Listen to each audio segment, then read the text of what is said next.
I'm a guy and I have a prostate. Przebrzeszenie chrząszcz mi w trzcinie.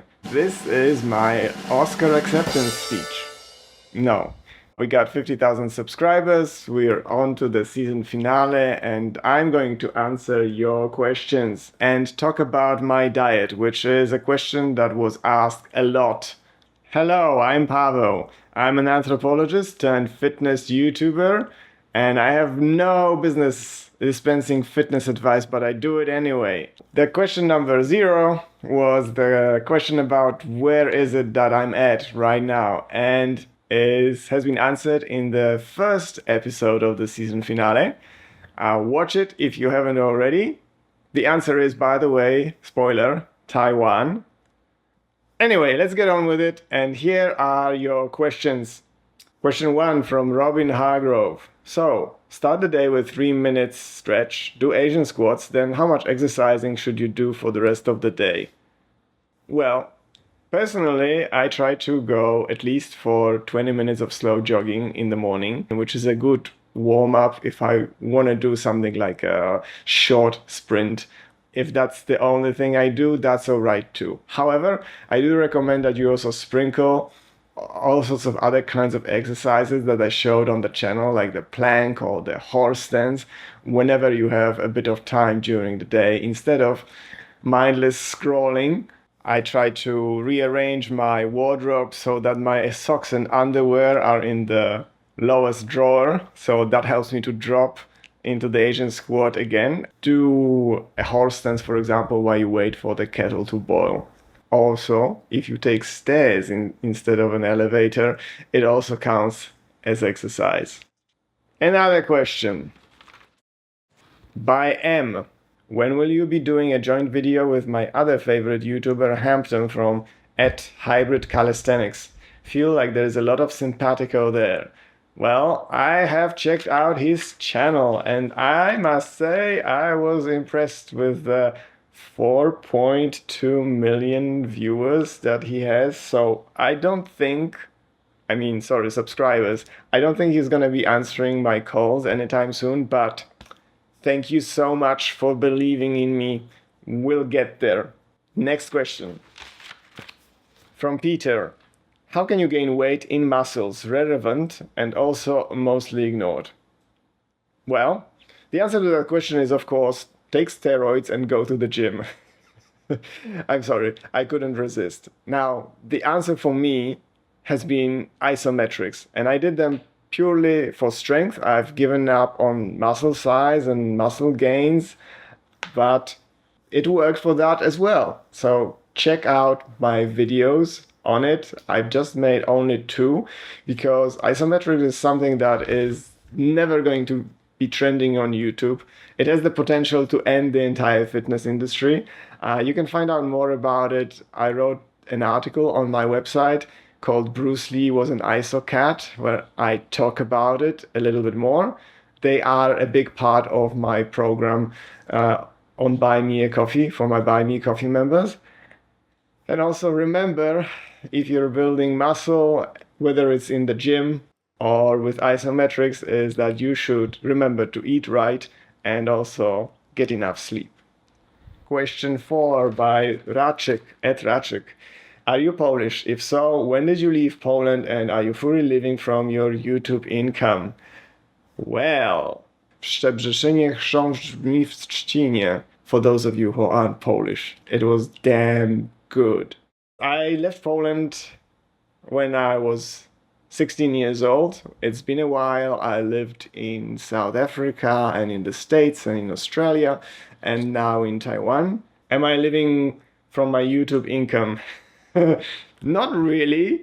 I applied for the YouTube subsidy, but no, seriously, there is no YouTube subsidy. However, I am able to concentrate on my YouTube channel because my Buy Me a Coffee members are helping out to keep me afloat. So I'm going to put this away and say thank you very much for those of you who are my Buy Me a Coffee members. I love you so much. Next question is from Jan or Jan. What do you think about smartwatches for tracking things like HRV or resting heart rate? Well, funny you should ask me that question, because I've had an offer from a watch company who shall remain nameless, a kind of a sponsorship deal. Now, when I dug a little bit deeper into it, it turns out that these type of products are expected to last 2 years and then go into the landfill with no real way for them to be repaired or even for the battery to be changed. So that sounds a bit evil. So yeah, we didn't go anywhere with that. However, if you love watches, they're fascinating things. If you feel that this is something that could be personally very useful for you and you want to use it, reward yourself a little bit so that you can stick with a good thing, then go ahead and buy it. I'm not going to blame you. However, I'm going to tell you what I do, which is I use an old phone, the kind of a phone that doesn't have a SIM card anymore, that runs very slowly. And I use that to measure my heart rate. I use that to record messages for my friends when I'm out on the slow jog. Because my slow jogging time is like my thinking time. I record messages for myself and I record messages for my friends. I send them. One of them called it like a mini podcast. The reason to use the old phone is so that you don't get distracted with any messages.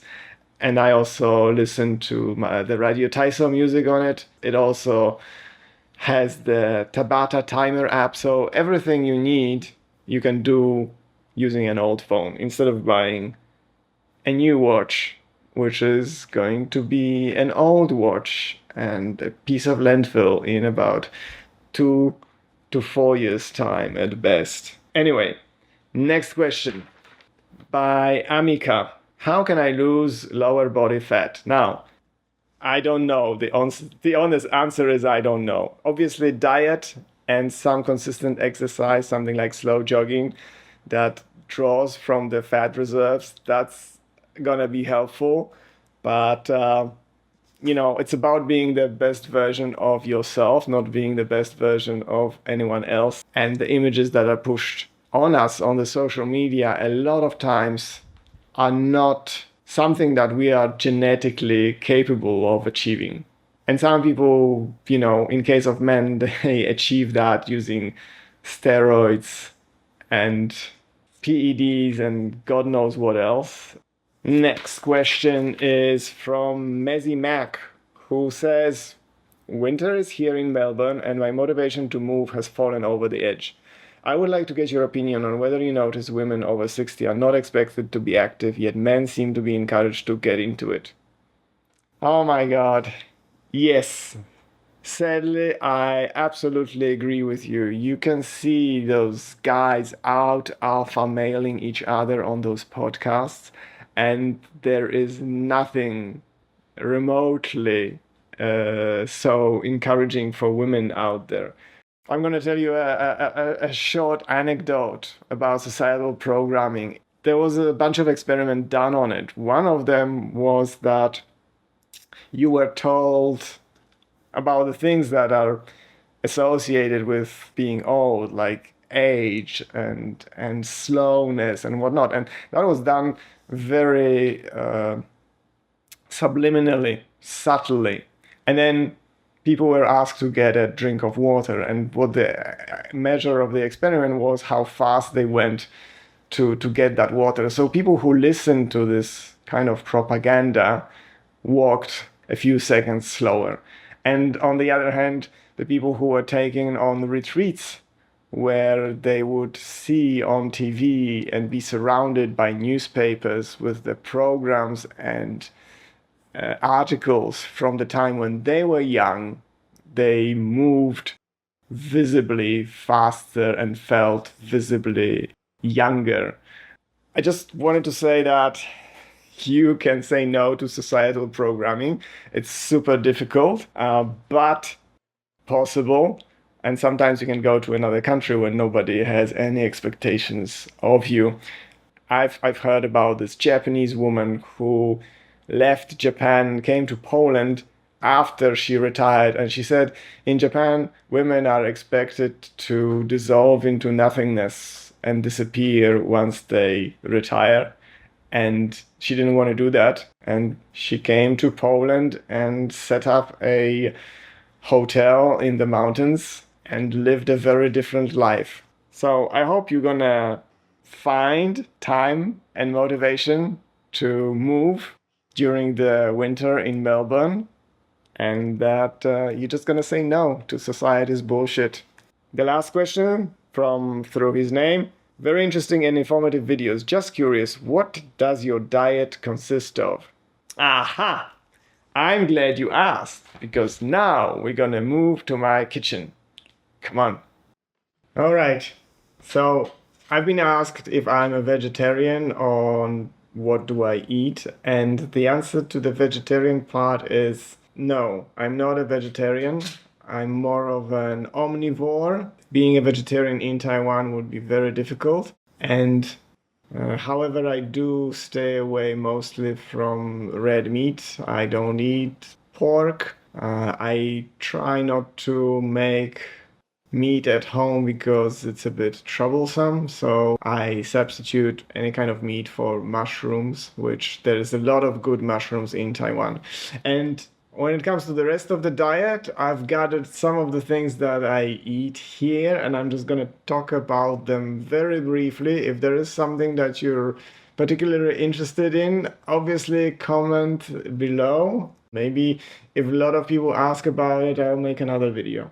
So here it is as I go through my day. When I first wake up, I drink a yellow drink made up of turmeric powder with a bit of black pepper, and I add a little bit of lemon. And if I don't have lemon, then I add a little bit of apple cider vinegar.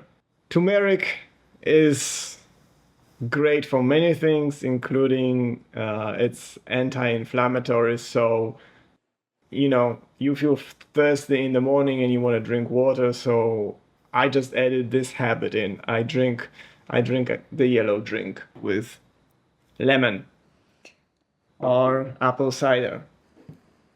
Then I usually go for my short slow jog if I have time. And then when I return, I have matcha, the real stuff. If you haven't seen my matcha episode on how it helps you grow muscles, be sure to check it out. So I have my matcha time. It so happens that a lot of times I do skip breakfast, and then I go straight to lunch. That includes miso soup and natto. This is Japanese natto that I'm able to buy here. And here is the note to all of you watching in different corners of the world.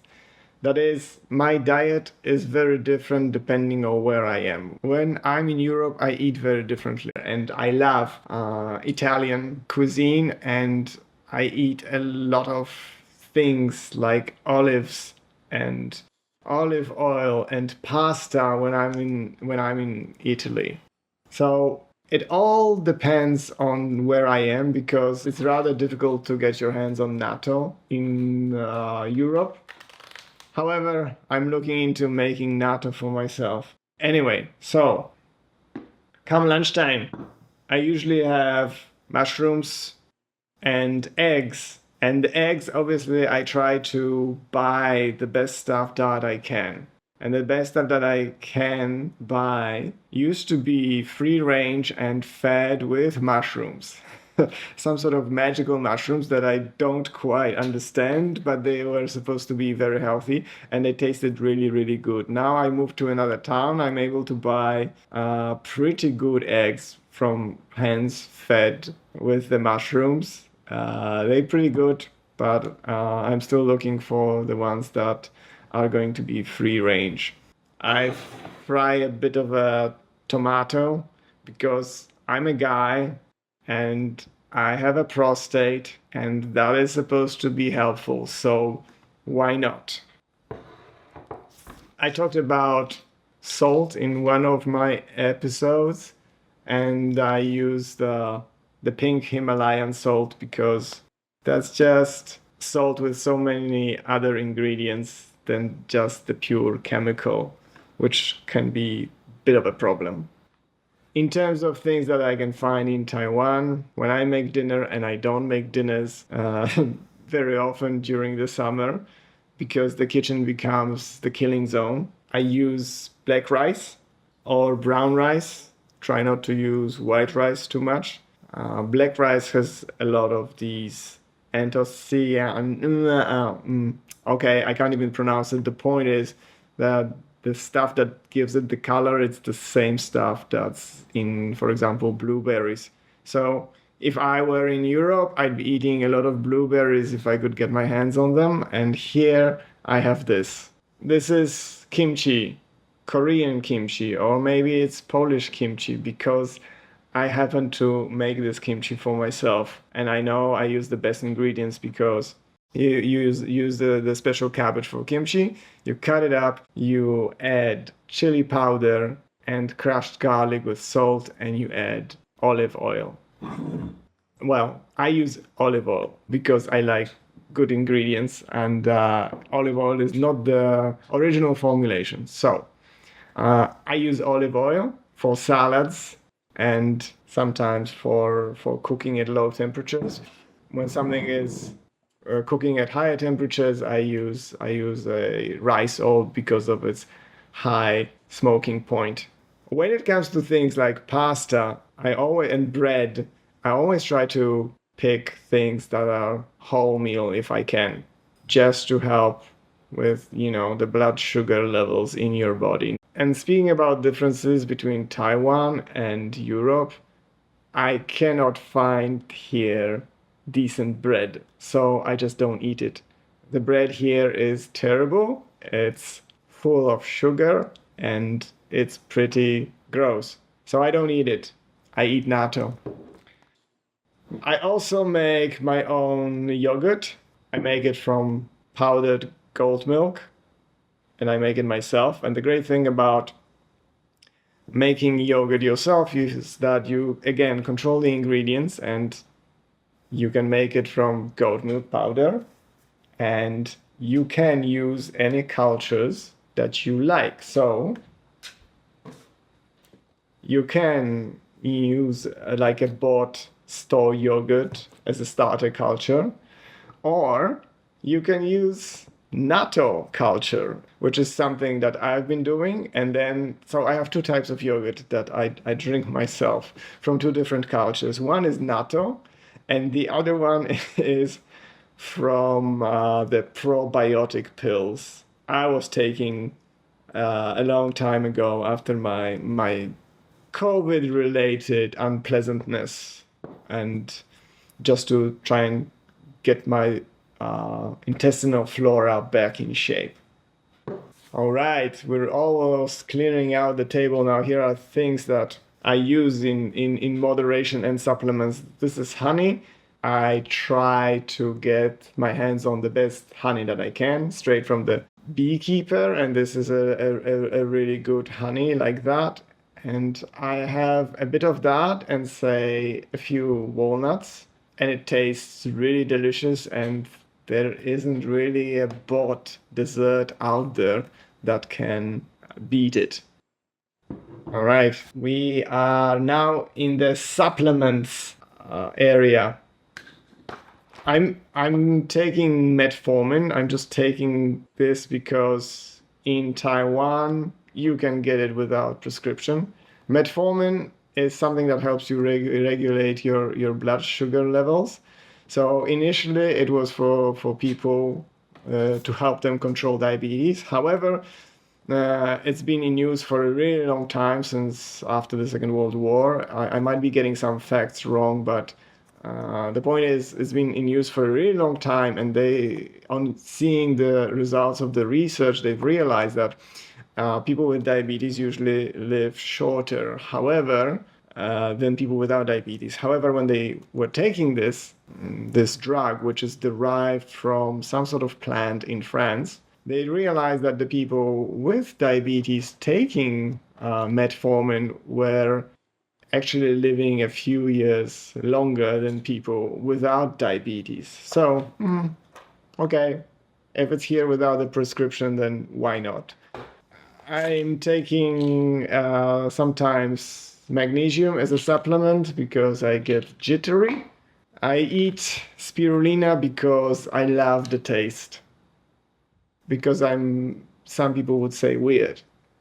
And the last thing here, this is this is a funny story. This is ginseng powder, and I eat it because actually a friend of mine makes it. He's a chemistry professor whom I've met. You know, not how you meet sometimes people who are crazy people on the internet. I met him in real life because I was preparing this series for a documentary series, and he was going to be in the first episode. He's basically gonna save the world with getting rid of the toxic pesticides and replacing them with pheromone-based chemicals, which are pretty much totally natural, and they just release a little bit of a smell everywhere, which you can't smell, but it's a chemical signaling of the bugs to help them find the mate, and they can't find the mate, they can't